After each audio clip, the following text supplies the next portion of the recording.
का संयम माने, अपने ओर में धार लिया। त्यागे तपस्या निस दिन करके, अपने तन को सुखा लिया।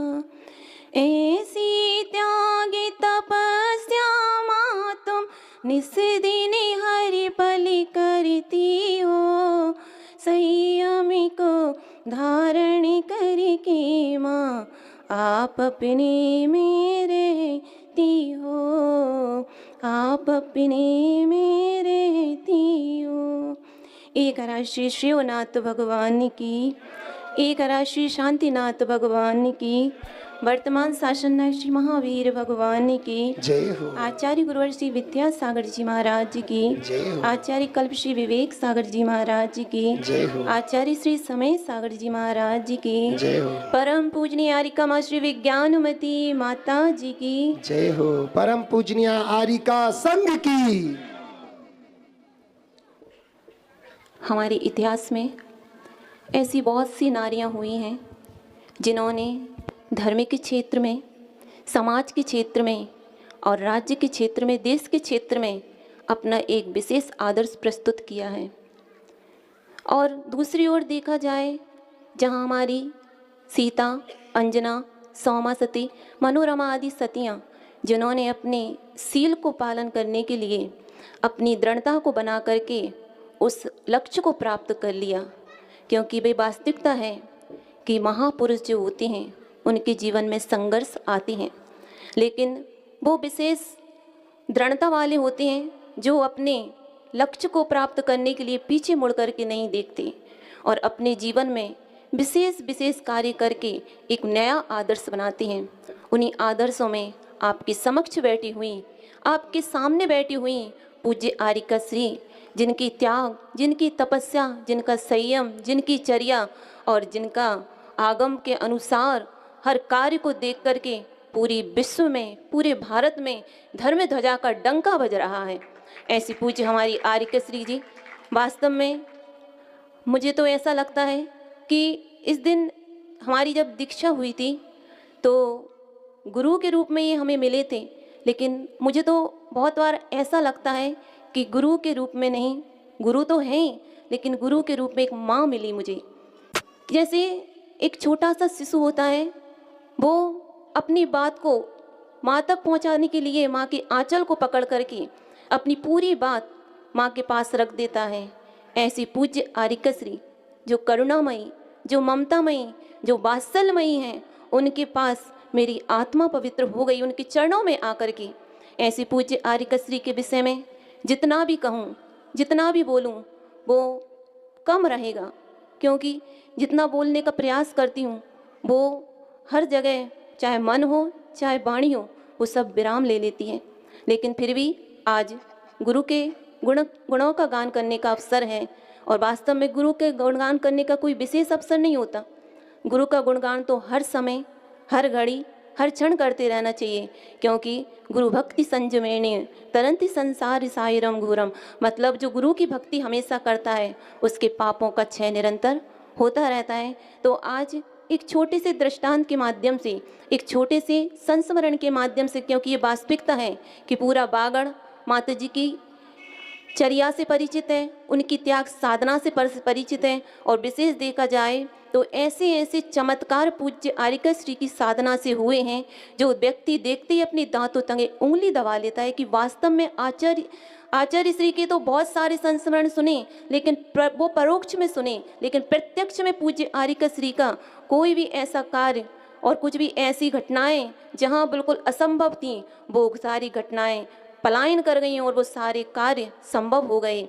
ऐसे एक मैं आपको संस्मरण सुना रही हूँ कि जब पूज्य आरिका श्री पृथ्वीपुर में विराजमान थी और उनके समक्ष एक श्राविका आई, और उस श्राविका ने आरिका श्री के दर्शन किए।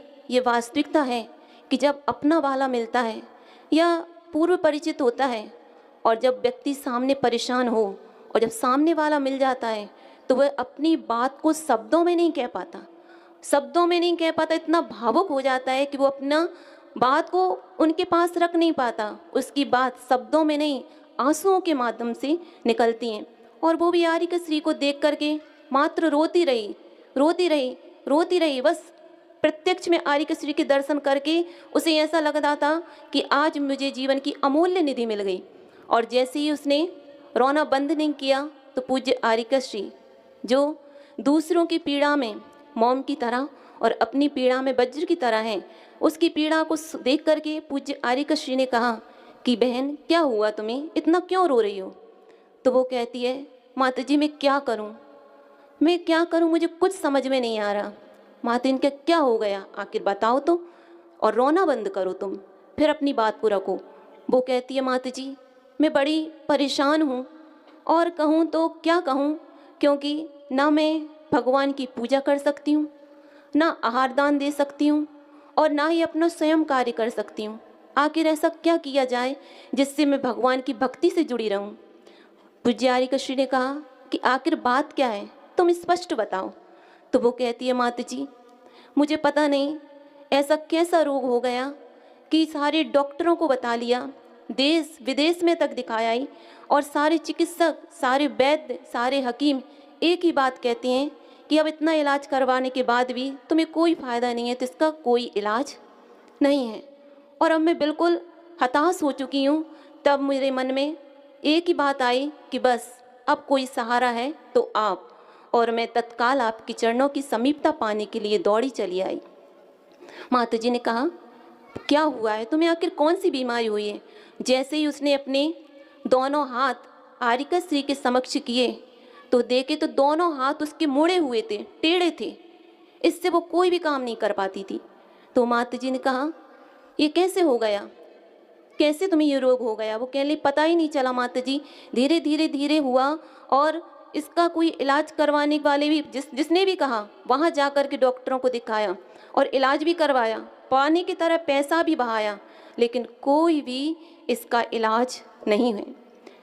जैसे वो पुनः रोने लगती है और माता जी उससे कहती हैं कि देख अब तू रो नहीं, तू शांत हो और मेरी बात सुन। देखो असाता वेदनीय कर्म का उदय आया है, तो इस असाता वेदनीय कर्म को साता में परिवर्तित करने का उपाय है तो भगवान की भक्ति। और तुझे मात्र भगवान की भक्ति करना है, लेकिन इस उद्देश्य से नहीं करना कि भगवान मेरे हाथ ठीक हो जाएं। तुझे तो इस उद्देश्य से भक्ति करना है कि भगवान मैं आपकी पूजा कर सकूं, हे भगवान मैं स्वाध्याय कर सकूं, हे भगवान मैं मुनिराजों को, आरिकाओं को आहार दे सकूं। इस भावना से तू भक्ति करना बस। लेकिन याद रखना 6 महीने लगातार तुम अपने मूल नायक भगवान का विधान करना, उन्हीं की जाप करना, उन्हीं की आराधना करना, बिल्कुल निरंतर, और किसी प्रकार की श्रद्धा में शंका नहीं करना कि होगा कि नहीं होगा। वो कहती है, नहीं माता जी मुझे पूर्ण विश्वास है आपकी वाणी पर। और वो आर्य श्री की बात को दृढ़ता से मानती हुई चली जाती है। और कुछ समय बाद, लगभग 2-3 महीने बाद वो पुनः आती है।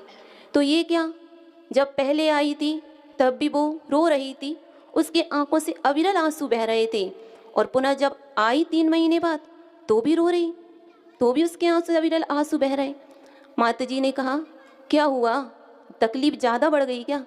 वो कहती है, नहीं माता जी। तो क्या हुआ, तुम पहले भी रो रही थी और अब भी रो रही हो? उसने कहा, माता जी अंतर है, पहले आंसू पीड़ा के थे और अब आंसू हर्ष के हैं। उसने, माता जी ने कहा, क्या हुआ? उसने कहा, माता जी आपकी औषधि रामबाण औषधि बन गई। ऐसा क्या हुआ? उसने अपने दोनों हाथ लिए और माता जी के सामने किए, तो उसके हाथ बिल्कुल सीधे, बिल्कुल जैसे पहले थे वैसे की तरह उसके हाथ हो गए। और वो बड़ी हर्षित हो रही थी, बड़ी उमंग के साथ नाच रही थी कि माता जी ये सब आपकी कृपा है, माता जी ये सब आपकी कृपा है, ये सब आपका चमत्कार है, क्योंकि आपका चमत्कार मैंने बहुत देखे हैं और ये चमत्कार पुनः हुआ है, इसलिए आपको कोटिशः वंदामि बार बार वंदामि करती हुए नाच रही थी, झूम रही थी। लेकिन पूज्य आर्य श्री ने उससे कहा कि सुनो, ये मेरा चमत्कार नहीं है। उसने कहा, आपका ही चमत्कार है, क्योंकि आपकी जिनेंद्र भगवान पर विशेष इतनी आस्था और श्रद्धा है। वो ही आस्था श्रद्धा का फल मुझे मिला, मैंने जिनेंद्र भगवान पर आस्था रखी आपके कहने पर। तो माता जी कहती हैं, क्या तुमको लगता है मैंने चमत्कार किया? हाँ माता जी, मुझे लगता है आपका ही वाणी का चमत्कार हुआ है।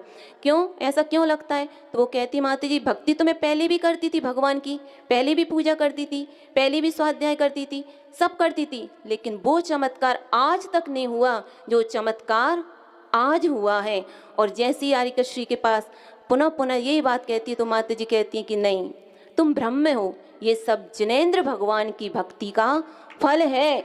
क्यों? क्योंकि तुम्हारा तीव्र पाप कर्म का उदय था, जो तुम्हें तुम्हारे मतलब असाता वेदनी करके वेदनी कर्म तुम्हारा बैठा हुआ था, और तुमने जैसी भगवान की भक्ति की तो तुम्हारा पाप जो पर्वत रूपी था वो भी बिल्कुल राई जैसा बन गया, और वो पूरा पलायन करके तुम्हारे जीवन में सुख और समृद्धि ले आया। लेकिन बार बार वो यही कह रही थी, नहीं माता जी ये तो सब आपका ही चमत्कार है। और वास्तव में देखा जाए ये कहना कोई अतिशयोक्ति नहीं है कि पूज्य आर्यका श्री का भी चमत्कार ही है। भगवान की भक्ति भी थी, लेकिन पूज्य आर्यका श्री की उस पर दृष्टि पड़ गई थी, और उस पर जहाँ आर्यका श्री की दृष्टि पड़ जाए तो समझ लेना कि उसके जीवन में अब ज़्यादा दुख नहीं, उसके जीवन में हमेशा अब खुशी और सुख समृद्धि होगी। क्योंकि जो विशेष साधक होते हैं, जिनकी विशिष्ट साधना होती है और जो हमेशा तप त्याग संयम में लगे रहते हैं, वो हमेशा उनके आवा मंडल में ऐसा विशेष प्रभाव रहता है कि उस आवा मंडल में आकर के व्यक्ति जी हमने उनको नहीं देखा, लेकिन तब लगता है मन ऐसा होता है कि एक बार हम भी सीता की दर्शन कर पाते, अंजना की दर्शन कर पाते, लेकिन मन कहता है कोई बात नहीं, उनके ही प्रतिरूप, उनकी ही जैसी चर्या को पालन करने वाले माता जी हमें जो दर्शन हो रहे हैं, हमें लगता है कि माता जी भले हमें उन सतियों के दर्शन नहीं हो पाए, लेकिन आपके दर्शन होकर के निश्चित हमारे जीवन का मतलब उद्धार होगा, और हमारा भी एक दिन निश्चित मोक्ष मार्ग में ऐसी दृढ़ता बनती रहेगी और हमारा कल्याण हो जाएगा। बोले परम पूजनीय आर्यका माँ श्री विज्ञानमती माता जी की जय हो।